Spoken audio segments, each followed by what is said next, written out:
everybody, and welcome to another exciting episode of Finding Peaks. Your host, Chris Burns, president, founder, CEO. So ecstatic today to be joined by an amazing professional, but an even better human, Dan Hugill. How are you, sir? I'm good, Chris. How you doing today, brother? Doing really well. Great to see you. Dan is our activities director, but we're going to kind of shift gears a little bit today, and I wanted to bring Dan on to talk about the shirt he's repping right now, the Bridge. You're doing a lot of amazing work for folks in the community, people transitioning in and out of the Department of Corrections. Yes. And this is a cause that's very near and dear to your heart. And I know we've had you on the show before and we've touched on this, but this is kind of your personal mission, your personal vision.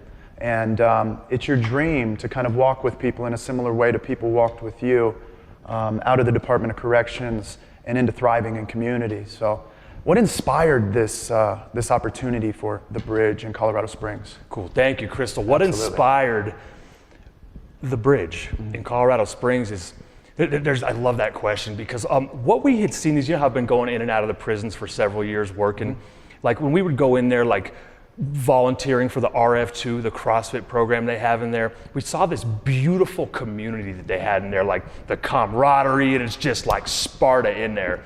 And then we would find when people were getting out, there's like certain gyms, it's a different vibe out here. So one of the things that really inspired us was like, we want to recreate that community out here, because even if they're like a member of a program or a mentorship program in there, it's like how my co-founder Matt Clovis says, he's like, it's like going from a hot shower into an ice bath. Sure. So we're trying to warm the water up a little bit for them when they get out. So like in that, like, so we'll go and speak to them while they're in there before they get out, working with case management to help them have a plan to transition out and have a community ready for them. And we do a lot of fitness stuff. We do like CrossFit, partnered with CrossFit Decimate. We do boxing over at Old School. We're doing weightlifting over at Grid Athletics. We're doing things they were doing in there with the community, with like-minded people out here and people that have shared those experiences, helping people become the leaders that they were meant to be. Like, we'll get a leader from there, we'll help develop them so that we can just have leaders, helping leaders, mentoring them. What did I do when I got out of prison? It might look a little bit different, but we have that shared experience. So I help you get out of prison, you help the next person get out of prison, let's all go work out together, let's go eat together. That was the big thing, is just bringing the community. That's really, really cool, man. And I've actually never heard it defined from hot water to an ice bath. Yeah. You know, I've been doing behavioral health, substance use, mental health treatment for nearly 16 years now. We've always talked about the transition and how difficult it can be just after 45 days. Yes. Right? And these people aren't in lockdown, right? They're in a community, they're in a holistic environment. And we talk about oftentimes how difficult, maybe I would even describe that transition is hot water to an ice bath. We're talking about individuals that potentially have been disconnected from the social milieu and environment for years. Yes. And creating a bridge, right? I love that, man. Creating a bridge for these individuals so they don't have to experience that shock that can really exacerbate symptomology of trauma, mental health, pain and shame, whatever it might be. So I love that cause. Something that isn't on the list today that I want to talk to you a little bit about. These are folks that are incarcerated that are on really, really good behavior, right? Yeah. I mean, they're showing up for themselves, they're showing up for others, they're creating community. By the time you see them, they've kind of progressed through that system quite a bit, right? Absolutely. Okay. Absolutely. We'll work with them, but we'll even go and we'll work with the STGs, violent offenders, people that are gang members, and just let them know, like, when you get out here, it doesn't have to be how it was. I'm not asking anybody to put your flag down, but I'm just saying, do you want to choose life or do you want to go back through the revolving door? Right. Yeah, man. I really, really love that. And there's no better people to do this. It's similar to like veterans helping veterans. Yes. There really is this succinct connection and authentic trust that is just there for the folks who have walked in their shoes. Yes. I love that, man. And Matt, man, your business partner, does a great job kind of fortifying that mission. I've loved the opportunity connecting with him as well. He's a great human, man. Yes. Maybe you could share for the viewers. I always like personal stories, little personal touches. Do you have any stories you can share with the viewers? I know you have a bunch, where you've met somebody in the Department of Corrections hopeless, and they're out in the community today serving others. Yes. In a really, really cool way. You chat about that a little bit. Absolutely. So, gosh, I want to shout out, I know he wouldn't mind, but specifically I think of my buddy Trevor Jones. He had a pretty significant, he had a prison sentence. He was in there, he was a leader. And then he got out, gosh, I want to say 2 years ago. If he sees this, he'll let me know. He'll put it in the comments. But he got out, he was been around for the Redemption Road Fitness Foundation, I think like pretty close to day one, like close to maybe even one of the founding members, but he was a big part of it. And he was actually, that was my first experience going in and getting to coach a CrossFit in the Department of Corrections in 2019 down at Fremont with him. And we both just got our CrossFit Level 2 certifications. And I went in and he was like, "What's up, bro? Get in here and coach. Show them how they do it on the streets." And I was like, "Dude, it's in here, it's the coaching. This is just like they do it on the streets." And there's all these different gang members working out together, and I love that. But yeah, which is atypical. Yeah, right? atypical. That doesn't happen in prison, Mm-hmm. ever. But now since he's got out, he's up in Denver. He's a leader in the community up there. He's doing peer work. He's helping people getting out. He's working. He's successful. He hit the ground running, and he's a prime example of what people like us can do, like the formerly incarcerated population. Mm-hmm. It's amazing. Mm-hmm. It's beautiful because what you're speaking to is something that I think we've spoken to for a long time, but without very much movement, which is these people need recovery. Yes. Right? These people need recovery. Yes. They don't necessarily need to be locked in a box, but that's a different topic. Yeah. For a different day. So I love that. And you're allowing these individuals, right, whose agency has quite literally been taken, humanity quite literally been taken. You're introducing them to this opportunity and community for people to see, value, and hear them. Yes. The New Gabor Mate book, I haven't finished it yet, so I can't recommend it one way or another. Yeah. But he talks about two things that create mental unwellness. And it is uncertainty and it's feeling all alone. Yes. There is not one thing that the Department of Corrections does better than create uncertainty and make people feel all alone. And so your mission and your vision and your purpose with the bridge is dynamic. And I love how this thing is getting started. But my question is if it were to go all the way, because we're celebrating our 10-year anniversary of Peaks Recovery in September. Yes. And if you would have asked me, even 5 years ago, where Peaks Recovery would have been, I would have sold myself short. Yeah. And I would have sold the community short. So what do you think, if you were in the spot you wanted to be, what would the bridge be doing for people in the community? Oh, so I love that question, Chris. Again, thank you. So one of the things that we do is we have like I said, it's peer-led and it's a restorative justice approach. So doing things in the community is a part of that. It's one of the three big points of the restorative, along with like the offenders and the victims in the community all coming together for healing. So ultimately what I see is I see huge events. I see this spreading across Colorado, maybe the nation, maybe the world. In reducing recidivism, I know that gets brought up a lot in these kind of conversations, but in Colorado, if we can stop 100 people from going back, that's 1%. Colorado's 39th out of 50 states with recidivism. Every other person's going back to prison the way it looks. So the way that I could see that is we'd have gyms, we'd have things to go, people to do, places and people for people to lead and develop more leaders. Just making an impact, taking rights back, being able to show up and be there for your families reigniting on a huge level. Yeah. That's just off the top, one of the things that I think about is just what we can do to serve others. Because I think Zig Ziglar said, if you help enough people get what they need, you in turn will get what you need. And if we can just copy and paste that, but make it on a case-to-case basis and just people helping people helping people. Yep. I love that, man, and you're providing an opportunity for individuals that maybe don't understand the system, don't understand individuals within the system, and so oftentimes, when I don't understand something, certainly in the past, I begin to judge it, maybe begin to judge it harshly, have a negative tone about it, or whatever it might be. I'm so grateful to have you on the show and to continue to reintroduce and reorient the community with Dan Hugill and what you're doing and what people with big hearts that just got in a tough environment for a season can do in this world. Yes. It's a beautiful thing, man. And the recidivism rate, that's another conversation as well. But it's clear to me why that continues to happen. There's not enough bridges. Yeah, for sure. There's not enough bridges. And at the same time, I want to say that there's probably people incarcerated that don't want to do what you're doing. Absolutely. And that's okay. Yeah.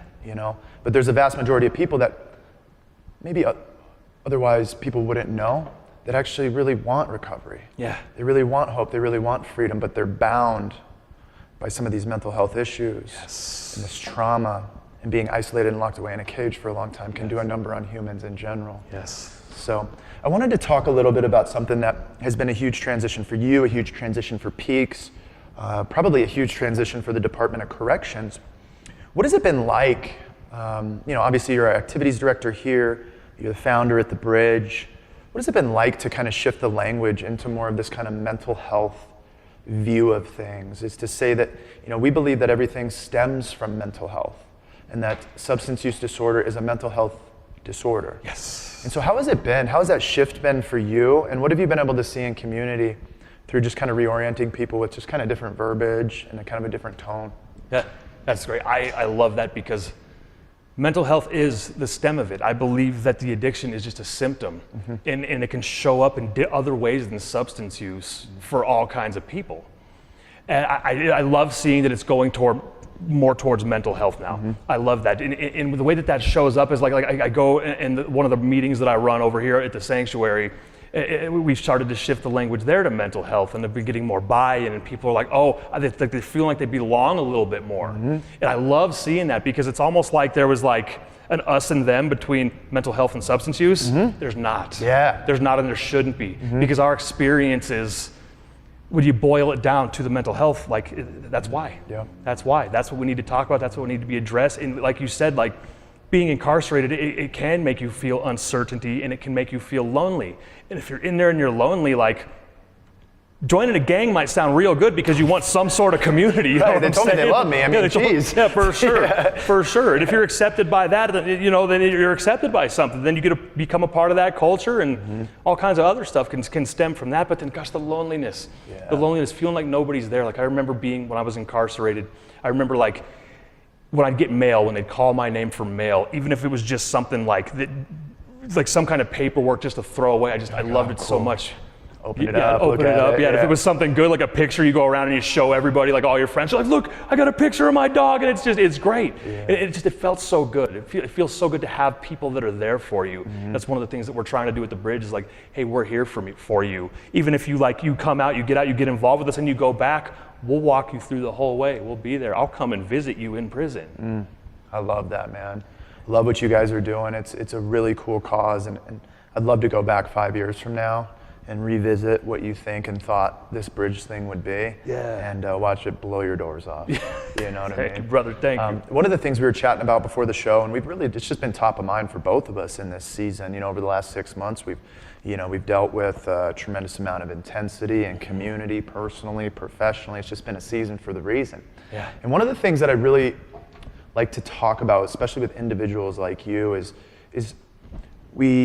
we approach recovery early on, and most certainly in the first 5 years, with this really servant heart. Yeah.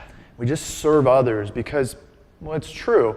We understand that our recovery long term is directly proportionate to our ability to give it away. Yes. And so when that saves our lives, generally speaking, we're all alone. We don't have a family, and that is our family, is the community. But now we're fathers. Yes. We're both fathers of two and married. And how has the transition been? Because as I was saying before the show, people are looking at you from the Department of Corrections, and they feel like they can't touch Dan Hugill and your experience with a 1,000,000-foot pole.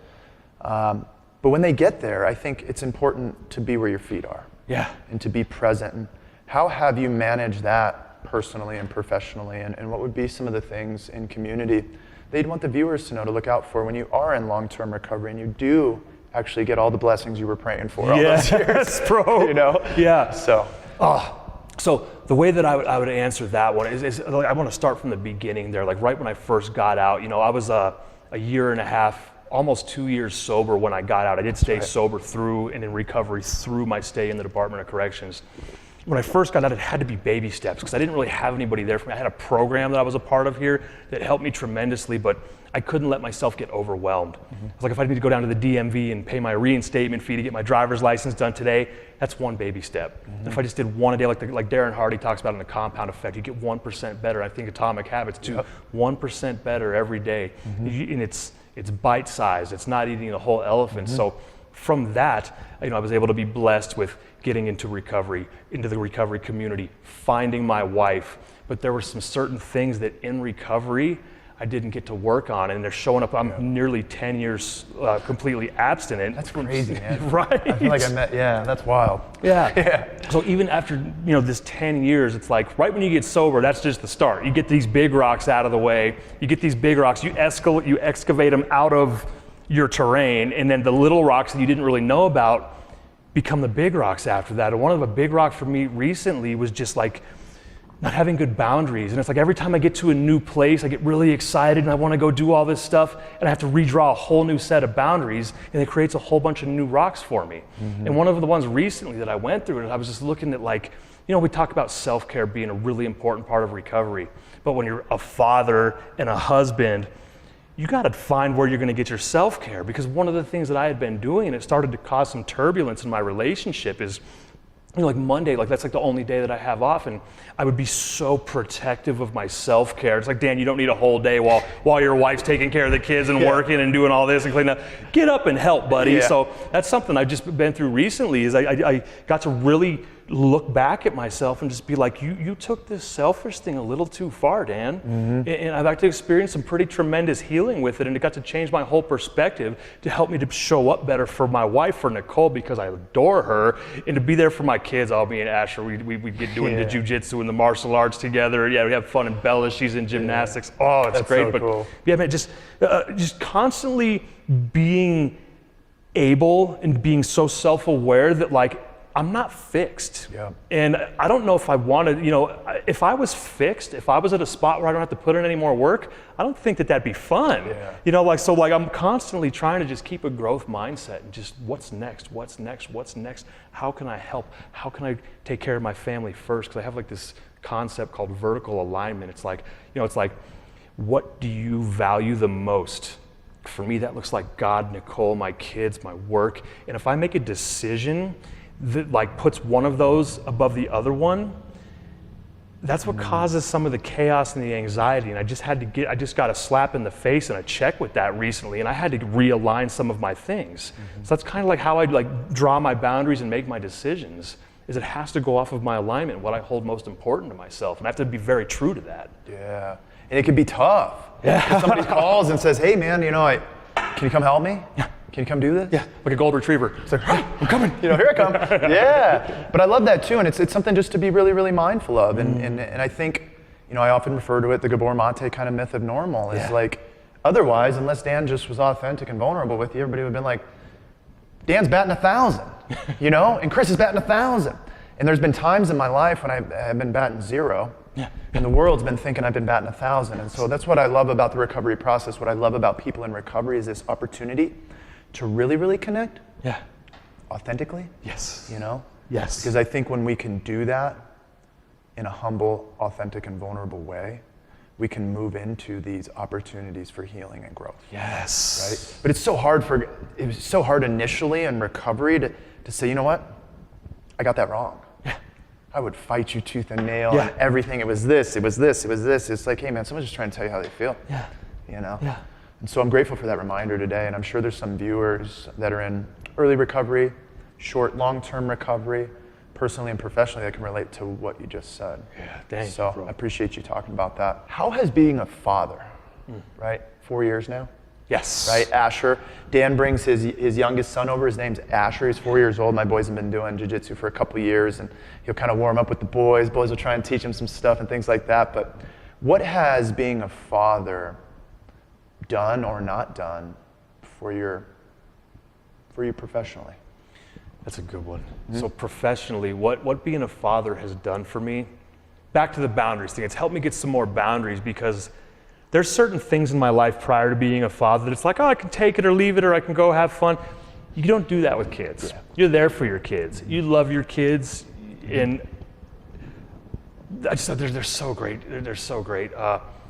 But one of the things I've really learned from is how to I've never had a problem with letting my inner child out, and I get to really do that with them, and I love that. And it's taught me how to take care of myself and show up for somebody better and to be more responsible, to be mindful, to be in this situation with him, to not have a social media phone out, which I have done. I'm not perfect, I'm not gonna lie.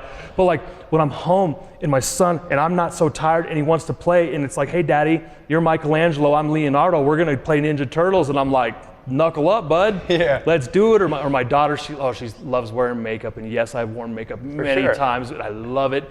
It just teaches me how to be more present, like truly and authentically. Like, hey, I'm in here. I get this moment. This moment, I might not ever get it again. They're gonna grow up really fast, and so getting to be there for them, it's taught me how to be more present and more in the moment. Yeah. And I truly enjoy it.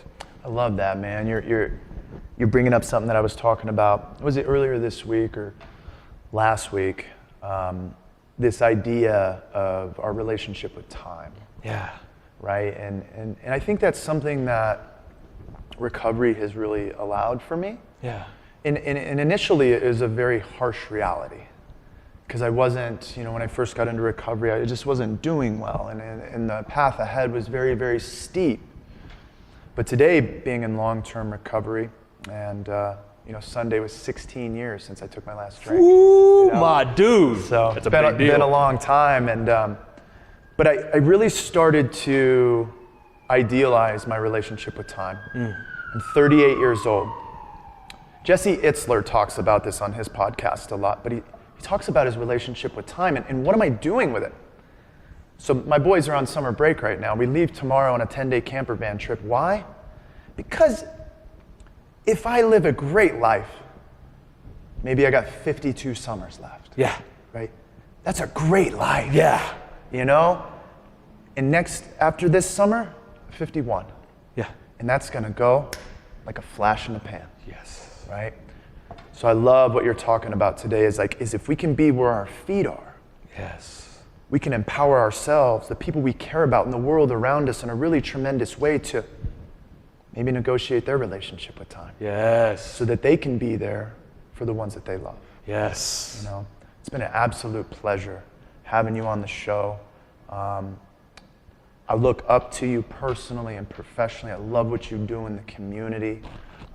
Your servant heart is one of the most robust and authentic that I've ever known. Thank you, brother. Grateful to have you on the team at Peaks. The surveys, you and Tara, and the culinary, you guys might as well run the whole company. It's just, it's where it's at. And the reason is because you show up with a whole heart. You don't hold back. And what you see is what you get, man. So thanks for coming on the show, buddy. I appreciate you. Chris, I appreciate you letting me come on the show. And I just want to thank you because when I got out and you were there for me, when we would go work out at Villa, I don't even know if you knew it, but you were showing me what this steps ahead in my longer term recovery could look like, and you continue to do that to this day, and I'm very grateful for you, that brother. Yeah, man. Thank you, man. Thank you for the opportunity. Yeah, my Let's dude. go. Peace. Yeah.